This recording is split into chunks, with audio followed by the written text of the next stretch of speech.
Gabriel steps up. 120 minutes of football, everything on the line, the Champions League trophy sitting 60 yards away, and he balloons it into the stands. I've watched Arsenal for a long time. I've sat through the pain of this club for years, but I'm telling you, that moment, that specific moment, standing in front of the television, watching that ball sail over the bar, I've never felt anything like it. But here's the thing, and this is why I needed to make this video, because the easy reaction is to make this about Gabriel. To put the night on one man, one miss, one penalty, and I understand why. The images are brutal, the social media posts are brutal. Gabriel himself went on Instagram and said, "It's painful." And it is. It genuinely is. But if we make this about Gabriel, we are missing the real story. And the real story is much bigger and much more uncomfortable for Arsenal, for Arteta, for this squad. One shot on target in 120 minutes of a Champions League final. One. I need you to sit with that number before we go anywhere else. I'm Amelia. If you're an Arsenal fan and you're hurting right now, you're in the right place, because this video is not going to make you feel better, but I think it's going to help you understand. And sometimes that's more important. Hit subscribe if you want honest Arsenal analysis. And I want to ask you something in the comments right now. Was this Arteta's fault or Gabriel's fault? I'll be reading every single reply. Okay, let's get into it. So let's start with what we actually saw, because I think people are already rewriting the narrative in their heads.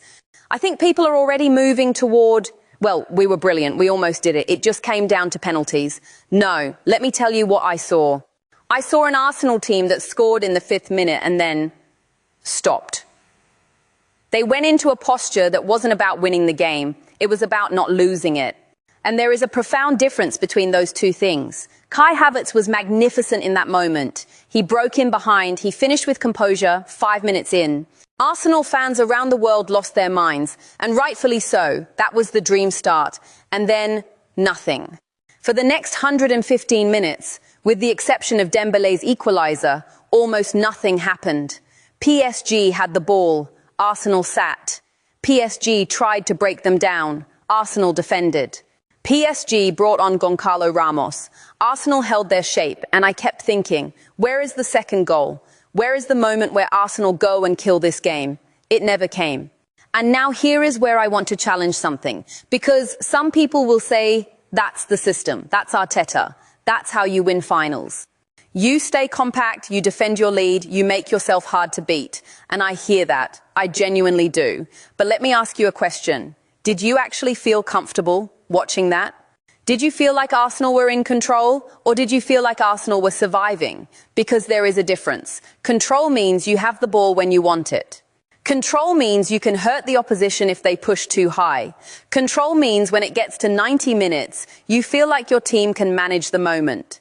Surviving means you are one mistake from disaster, and that is exactly what happened. Christian Mosquera, a central defender under pressure, gives away a penalty, and now it's 1-1.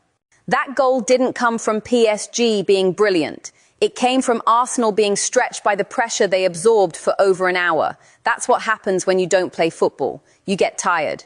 You get nervous. You make errors. And now we are level. And now it's extra time. And here's the part that really gets me. In extra time, another 30 minutes, Arsenal still didn't go for it. Still didn't find a way, still couldn't create. One shot on target across the whole match. Arteta's substitutions were Gyökeres, Madueke, Martinelli. These are the players who were supposed to change the game, and none of them could. Now, let's talk about why that is, because this is the real tactical conversation. Arsenal's attack in this final was limited, and I don't mean that as a harsh criticism, I mean it as a factual observation. When Arteta needed his team to push and create a second goal, the players he had available were not equipped to break down a deep, organised PSG defensive block. Martinelli, who has been inconsistent all season, couldn't nail down a regular starting spot, never mind changing a Champions League final. Gabriel Jesus, whose time at the club seems to be coming to an end, is not the player who is going to unlock a PSG backline under that pressure. And this is where I want to say something that I think is important. This is not a criticism of those players as human beings. This is a structural problem. Arsenal built a squad that can win the Premier League, and they proved that. But they did not build a squad capable of taking over a game in a major European final when it is tight and you need goals. And that gap showed last night. Now, Sir Alex Ferguson. Let's talk about the text message, because I know some Arsenal fans don't want to hear this. I know people are going to say, oh, Ferguson is just a bitter old Manchester United man who enjoys Arsenal pain. Maybe. But listen to what he said. He texted Nasser Al-Khelaifi, the PSG president, and he said, well done, it was a tough night, but you were the team that played football. You were the team that played football. Ferguson didn't say Arsenal were bad. He didn't say Arteta got it wrong. He said something much more specific. He gave the compliment to PSG. He praised the team that took the game to Arsenal in the second half, the team that had the courage to keep going, the team that eventually found a way. And I actually think there is a version of last night where Ferguson's words make complete sense, because PSG, when they needed to, found another gear. They brought on Ramos. They had Barcola making runs. They had Dembélé driving at people. Arsenal had one shot on target. I'm not going to dismiss Ferguson's message as bitterness. I think it is actually a pretty accurate reflection of what happened, and that is a painful thing to say as an Arsenal fan. But let's go deeper. Because I think the most damaging moment of the entire night was not the penalty miss. I actually believe that. The most damaging moment was the penalty order. Think about this. Arteta and his staff, at some point during extra time, sat down and wrote a list of who would take penalties if it came to that. And they put Gabriel, a centre-back, on that list. Why? I genuinely want someone to explain this to me, because you have Martin Odegaard, you have Declan Rice, you have Kai Havertz, who had already scored in the game and was clearly in the zone mentally. You have Bukayo Saka, who has taken important penalties before. Why is Gabriel on this list ahead of those players? Now, some people will say Gabriel volunteered. Some people will say he has been practicing. Maybe all of that is true. But here is my problem with that reasoning. If you are the manager of Arsenal, if this is the biggest game your club has played in 20 years, if everything is on the line, you do not pick your penalty takers based on who volunteered in training. You pick them based on who gives you the best chance of scoring when the moment is enormous and the pressure is unbearable. And I'm sorry, but a centre-back in that situation, with the weight of the entire club on his shoulders, that is a risk that I don't understand. And I'm not blaming Gabriel. Gabriel is a warrior. He stepped up when it mattered. He wanted to take responsibility. You cannot be angry at a player for that. But the decision to include him on that list, that belongs to the manager and the coaching staff. And I think that is an important distinction. Because if we are going to hold Arteta accountable, and I think we should, it is not just about the tactics during the 90 minutes. It is about that penalty list. It is about the preparation. It is about who you trust in the moments that decide everything. Now, here is where the thinking gets really interesting. And this is what I want to spend the last part of this video on. Because Arsenal have won the Premier League. They reached the Champions League final. By any objective measure, this has been a genuinely historic season. Arteta said it himself after the match. 22 years since they won the league. Second time in their history in a Champions League final. The parade through North London, 500,000 people. That is real. That deserves respect. But, and this is a significant but, Arteta also said, we are going to have to be very ambitious, very fast and very smart this summer. We will make very important decisions. And I believe him, I actually do. But I also think those decisions need to reflect the honest lesson of last night. The lesson is not, we almost did it, we just need a bit more luck. The lesson is, when it mattered most, Arsenal could not create. Arsenal could not break down a team. Arsenal could not generate enough to win the game. That is an attacking problem. That is a forward line problem. That is a depth problem.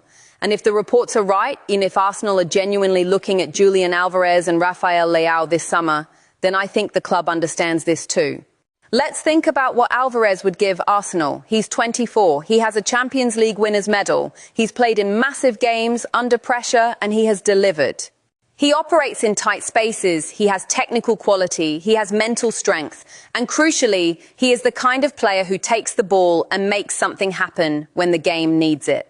That is exactly what Arsenal were missing last night. Rafael Leao at AC Milan, pace, directness, a left foot that can unlock any defense in a single moment. He is the kind of wide attacker who forces you to track him constantly, who opens spaces for everyone else. Martinelli, in his best form, has flashes of that quality, but Leao does it consistently. And consistently is the standard you need at this level. £180 million between them. It is a lot of money. I understand that. But here is the question I want you to think about.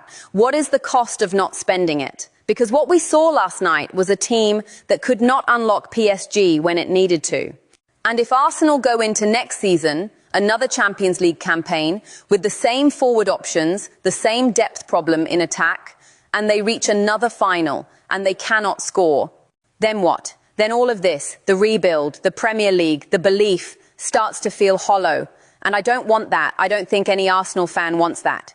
Now, there is one more thing I want to address, and it's slightly more internal. There is a conversation building about the captaincy, about whether Martin Odegaard should still be wearing that armband, about whether Declan Rice should be the captain of this Arsenal team going forward. And I find this genuinely interesting. Because Odegaard is a wonderful footballer. I love watching him play. His technical quality, his brain, the way he links the midfield and the attack, he is exceptional. And he has been an important part of what Arsenal have built. But captaincy is not just about quality, it is about presence. It is about the players in the dressing room looking at that person in the most difficult moment and feeling something. Rice arrived at Arsenal and immediately felt like a leader. Not because he was loud, not because he was dramatic, but because of the way he plays, the way he carries himself, the way he makes those around him feel. Think about what you want your captain to be. Think about the image you want when you picture Arsenal going into their biggest battles next season. And I am not saying Odegaard does not deserve respect. He absolutely does. But I think this conversation is worth having, because the captain of Arsenal is not a ceremonial role. It is a statement about what this club values, what it expects, what it demands. And Rice, everything about Rice says this club demands more. So let me bring this together, because I think we have covered a lot of ground. Gabriel missed a penalty. That is the image. That is the wound, and it will hurt for a long time. But the real lesson of this Champions League final is structural. Arsenal had one shot on target in 120 minutes. They scored when they broke in behind, early, fast, with pace and directness. And then they stopped doing that. They got cautious. They sat in. They tried to hold, and it cost them. Arteta has to look at that honestly, not defensively, not with excuses, honestly. Because the fans have been through too much to accept comfort. This squad has come too far to settle for almost. The summer decisions, who comes in, who goes out, who leads this team, those decisions are going to define whether last night was a stepping stone or a ceiling. And I genuinely believe, with the right ambition, the right signings, the right mentality going into next season, Arsenal can come back stronger. But only if they are honest about what went wrong. Not just the penalty, everything before it. So I want to ask you, and I genuinely mean this, I want to read your answers. Do you still trust Arteta to take Arsenal to the next level?